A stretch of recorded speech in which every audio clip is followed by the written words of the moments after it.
Não vai taxar o Pix, não. Mas falou que não ia taxar a comprinha da Shopee, não. E a própria Janja, cara, falou que não seria taxado. E depois o negócio veio, pô. E na boa, nem acho que o governo teria coragem de taxar o Pix, não. Não acho que teria coragem de fazer isso, não. Por quê? O Pix, ele surgiu como algo que resolveu a vida, até mesmo de mendigo, para receber dinheiro, cara. Ou seja, até mesmo para receber esmola, hoje o Pix ajuda esse cara. O cara, às vezes... Cara, vocês não lembram, mas antigamente, o autônomo que ia vender na praia, ele muitas vezes não podia aceitar cartão por causa da taxa. Sim. Resolveu com o Pix, cara. Esse cara que só ganhava, recebia no dinheiro, resolveu. Certo? Então, uma comunicação muito ruim. Por quê? A fiscalização, cara, pela receita dos gastos da população sempre existiu, cara. Sempre existiu. Para qualquer tecnologia, sempre existiu. Não é uma mudança... Agora, em vez do governo explicar que a mudança, na verdade, é natural, que quer acabar com sonegação, que é a verdade, em vez de falar isso, não. Em vez, não. Não, a gente quer acabar com o quê? Pô, cara, fala a verdade com a população, cara. Acho que o povo é idiota. Acho que o povo é idiota. Então, o responsável por ser entendido, por exemplo, eu sou professor universitário. O responsável em fazer aquilo que eu digo ser entendido, sou eu. Se eu te falar alguma coisa aqui hoje e você não entender, por algum motivo X, Y, Z, a culpa é minha. Então, se o governo não conseguiu, no mínimo, comunicar com a população e desdisse o que ele não disse, é um fracasso grande do governo. É um fracasso grande do governo. E é claro que o Nicolas sai gigantesco depois disso aí. Ele sai gigantesco em relação a isso aí. Ele teve 100%, assim, teoricamente, de engajamento da população brasileira que tem acesso à internet, né, cara? Não, pois é, na verdade isso aí não é bem isso não, né? Não é bem isso não. É a quantidade de view absurda. É, porque, tipo assim, teve o mesmo número de views de pessoas que, teoricamente, moram no Brasil, né? Mas na verdade, várias pessoas... Pô, você pega cada fã do Nicolas, cara, cada um viu 10 vezes, né? Olha aqui, mãe, que o Nicolas falou, enfim. É difícil a gente saber quais são realmente visualizações únicas. Sim. Não tem como a gente falar sobre isso. Agora, e eu até acredito que foi inflado, assim como foram inflados os números do Lula quando foi no Flow, assim como foi inflados os números do Bolsonaro. No mínimo, não tô nem falando de robô, não. No mínimo, gente, vamos ficar vendo aí, não sei o quê, pra poder... Agora, cara, por mais inflado que seja, foi o vídeo mais assistido no Brasil e um dos mais vistos no mundo essa semana, cara. Foi. Então, tá bom. Não foi 200 milhões. Cara, se tivesse sido 100 milhões, cara. Já é coisa pra caramba. Ele tá falando de Copa do Mundo, cara. Ele tá começando a falar de uma transmissão de Copa do Mundo do Brasil, de um jogo do Brasil, por exemplo. Uma final de Copa. Na final de Copa chega, acho que a bilhão. A final de Copa eu não sei. A final de Copa é outra coisa. É outra história. Mas você pega um joguinho importante do Brasil aí, ó.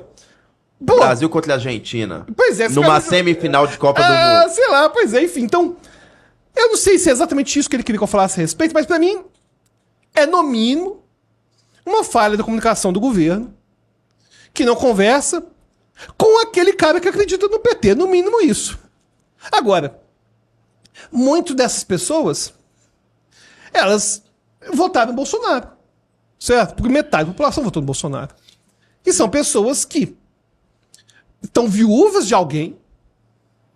E o Nicolas vai se consolidando como uma figura para substituir o espaço deixado pro Bolsonaro da política, porque na política não fica espaço, né? Não sei se eu respondi o que ele queria saber. Não, agora, Eu acho que você deu uma baita de uma resposta, viu, cara? agora não, porque na verdade se perguntar pra mim, mas e aí, Alberto, o que você acha do PT? Cara, não tem como responder isso não. Eu não sou da política, eu não sou da economia, entendeu? Eu não posso falar sobre... Agora, eu falo em relação àquilo que foi prometido. Foi prometido uma melhora na qualidade de vida, principalmente das classes C, D e E. Isso não aconteceu. Isso não aconteceu. E ao mesmo tempo que fala de cortar gasto, deixa o privilégio acontecendo. Os privilégios do pessoal que tem dinheiro continuam, entendeu? Então é complicado. É complicado, cara. A gente vê isso nas pequenas coisas, né, Alberto? Essas alterações e pioras de qualidade de vida. Não, Até mesmo o preço do combustível, pô. O combustível tá 6,39, 6,36. Eu não sei como é que tá lá em BH, né? Às vezes Não você... tá tanto assim, não. Tá tanto assim, Não, não? mas tá futuro. Lá acho que tá 6. Tá 6? Aqui 6. tá, por exemplo, 6,39, 6,36. Lá tá 6,10. Que é fortuna. A fortuna. Porque, na verdade, o que acontece? Por que o combustível tá muito caro? A gente não tem transporte público que resolve. Porque se o transporte público resolvesse, a gente não se preocupava tanto com o preço do combustível. Mas, cara, não existe transporte público que resolvesse, por exemplo. Vem aqui pro podcast. Cara, se tivesse na Europa... Você vinha de metrô. Cara, eu vi de um trem, chegava aqui em 20 minutos, cara. Entrava um trem de Não alta tinha velocidade, trânsito. não tinha trânsito, pegava o trem de alta velocidade. Daqui não. Eu tinha que pegar meu carro e vir pra cá. Eu tinha que pegar trânsito. Atravessou a BR. Através do CBR, enfim. Então, um ponto que a gente tem que entender é que, na verdade, a gasolina impacta tanto assim o brasileiro também porque o transporte público não funciona. O transporte público não funciona como deveria. Você pega BH, cara, o metrô de BH é horrível. Horrível? É horrível. É terrível. Mas eu acho É que terrível. eu acho que é pior em BH, é ruim em BH, principalmente porque é uma linha, não é uma rede. Não é... Então, Exatamente. isso dificulta muito, porque com o metrô você não consegue ir pra vários lugares de BH. Cara, de ônibus você não consegue. É verdade. De ônibus você não consegue, entendeu? Então, se eu quiser ir de ônibus pra algum lugar, cara, é rolo. Porque nunca tem um ponto perto de casa pra onde você precisa ir. Em países de primeiro mundo não é assim, cara. E, aliás, essa é uma falha grave dos Estados Unidos. Nos Estados Unidos não existe sistema público de transporte público. Bom, igual a gente tem na Europa. Não tem. Cara, se tiver em Paris, cara, se tiver em Lisboa, se tiver até Itália, que é bem mais ou menos. Se tiver em Milão, é 1000 vezes melhor que a gente tem aqui, cara. Você tem uma ideia, na Europa, quando você fala que vai de carro pro lugar, as pessoas ficam com pena de você. Nossa, vai ter que ir de carro. Pô, que tem um trem, cara, em alta velocidade perto de você. Você pega aí muito melhor. Cara, você pode fazer algo que a gente não faz aqui, que é pegar um trem de alta velocidade e ir de Milão pra Suíça, cara. E pra quem é ambientalista, gosta de meio ambiente, é até mais ecologicamente saudável. Agora, por que aqui no Brasil não é desse jeito? Que a gente tinha trem?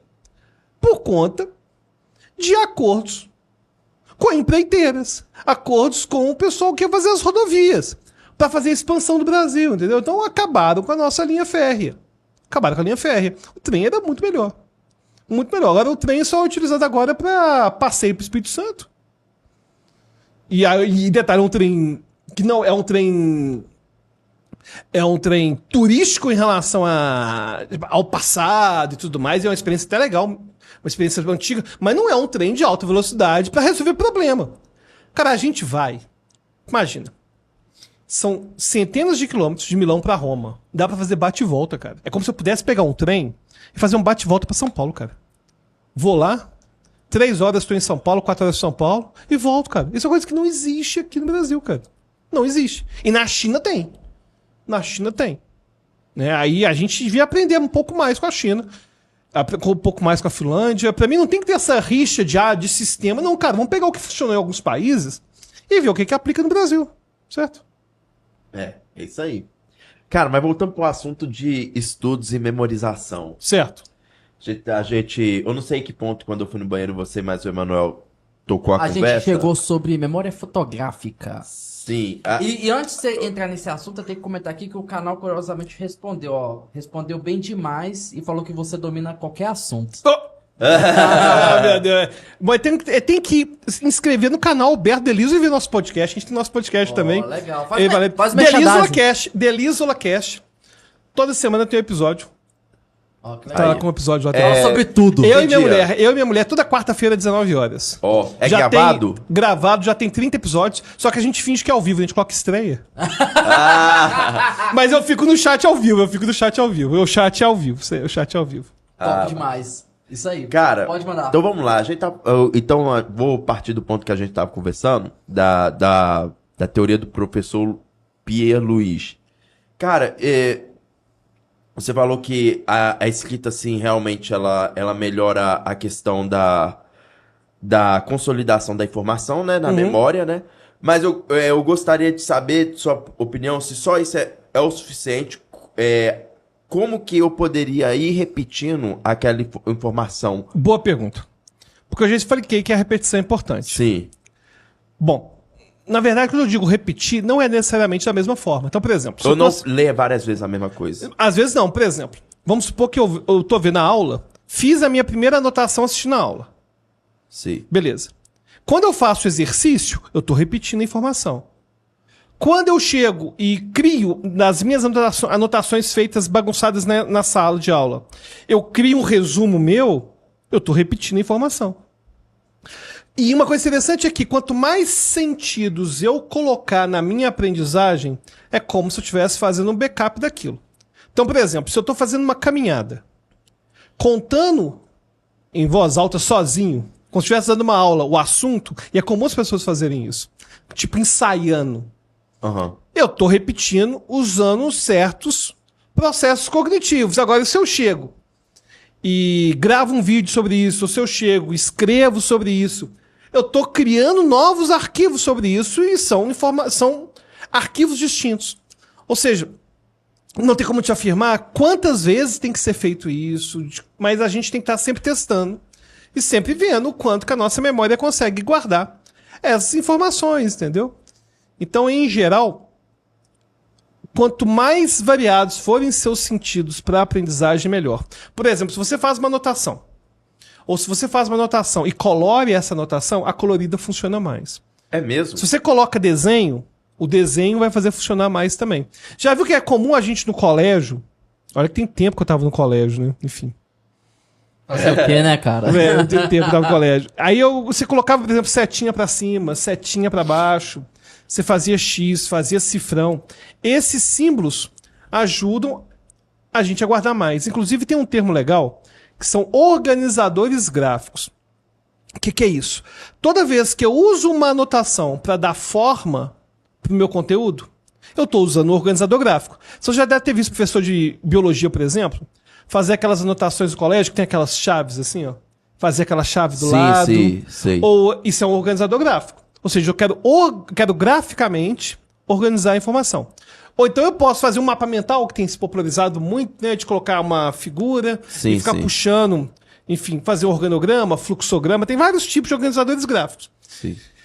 Enfim, o ponto é que o tipo de organizador gráfico que você vai usar também tem a ver com o tipo de informação. Por exemplo, se a informação é do tipo lidar com comparações, eu vou usar um quadro.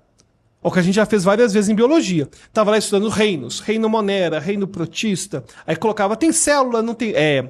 tem carioteca, não tem. Tem núcleo, não tem. Tem célula. Lembra de unicelular, pluricelular? Lembro disso. A gente ficava criando essas categorias e colocava num quadro. Ou seja, o quadro também é um organizador gráfico. Ou seja, de acordo com a estrutura do material, você pode criar um organizador gráfico diferente. Outra forma diferente de fazer isso é o chamado flashcard, que são cartõezinhos de memória que você coloca uma informação que você quer guardar. Eles são muito utilizados no exterior para aprendizagem de idiomas. Por exemplo, quero aumentar meu vocabulário em inglês. Eu pego 10 palavras em inglês e ando com elas no meu bolso. De um lado escrita a palavra, do outro lado um desenho, e fico revindo aquilo ao longo do dia, aproveitando meu dia melhor, entendeu? Então, quando eu digo que tem que ficar repetindo a informação, não é necessariamente ficar relendo. É muito mais eu ficar reorganizando mentalmente aquela informação. Eu reorganizar ela escrevendo a informação. Arrumar várias formas diferentes de pegar aquela informação, né? Por exemplo, vou usar um exemplo mais dentro da minha realidade. Talvez aí até ajude a galera a entender melhor, mas eu acho que vai me ajudar também a entender melhor. Por exemplo, eu vou aprender uma escala. Pode ser uma escala diatônica de dó. Dó, ré, mi, fá, sol, lá, si, dó. Tá, uma escala diatônica. E eu não consigo decorar a ordem dessa escala, por incrível que pareça, mais fácil que parecer. Mas eu não consigo decorar essa ordem dessa escala. Como que eu poderia ativar essas várias percepções a respeito dessa informação? Como memorizar? Inclusive eu cheguei a gravar um podcast com o Kaiser, que é violonista e famoso no YouTube. Eu queria ser um rockstar. Eu tive banda, enfim. Qual era o nome da banda? Chamava Banda Tal. E o nome da banda surgiu de forma engraçada porque a gente ia tocar numa festa, chamava Festa do ACM. Nos anos 90, lá na Cidade Nova, tinha o Clube ACM. Nem sei se existe ainda o Clube ACM. Tinha um da Cidade Nova, mas lá era uma filial. A ACM é uma associação cristã de bolsa, é uma coisa que tem, tipo, internacional. Mas tinha aqui em Belo Horizonte. E a gente ia tocar na festa da ACM. E a gente ia montar uma banda. E, pô, aí detalhe, aquele negócio de montar a banda pra tocar na festa. Aham. Sabe? A gente montou a banda. E o organizador falou assim, e qual que é o nome da banda? Tem que colocar aqui no flyer. Aí o Chiquinho, que era o guitarrista, falou assim, deixa a banda tal, que depois a gente dá o nome. Sim. E a gente tava demorando a dar o nome e ficou Banda Tal. E aí era um nome muito legal que era Banda Tal, entendeu? E aí... Então, eu tinha... eu toco piano, teclado, enfim. Eu vi lá no seu vídeo chamada que tinha... Minha mãe até observou que tinha um piano de fundo. Eu, na verdade, enfim, queria ser um rockstar. Não deu pra ser um rockstar. Mas, enfim... Uma coisa que a gente faz, agora é claro, né? Depende do instrumento. Por exemplo, é claro que pro pianista é muito mais fácil. O acesso às notas é muito mais fácil. A visualização, você fala? A visualização. Você, por exemplo, me perguntar. Você pergunta pra alguém que tem um dia de piano, me mostra todos os dós que tem aí no piano, pô, o cara sabe. Até você que é baixista sabe, mesmo você não saiba nada de piano, pô, você sabe onde tá o dó, onde tá o ré, onde tá o dó sustenido. O acesso ao instrumento é muito fácil. Poxa. As tríades. A tríade de mi, sol sustenido e si. Pois é, pô, é fácil demais. O acesso às notas. Não tô querendo dizer que tocar piano é fácil, não, de forma alguma. Mas tem certas questões que são mais fáceis no piano. Então, o acesso à escala, o acesso às notas. Não tem como comparar. Eu já brinquei com o baixo. Pô, o acesso às notas no baixo, no violão, pô, não é a mesma coisa. É por causa que é na versão... ali a gente tem uma versão vertical do instrumento, né? E não é só isso. Ela não é cíclica de forma fácil igual do piano. Como assim, cíclica? Por exemplo, quando você vai pegar o dó no piano, é sempre a mesma posição visualmente, cara. Sim.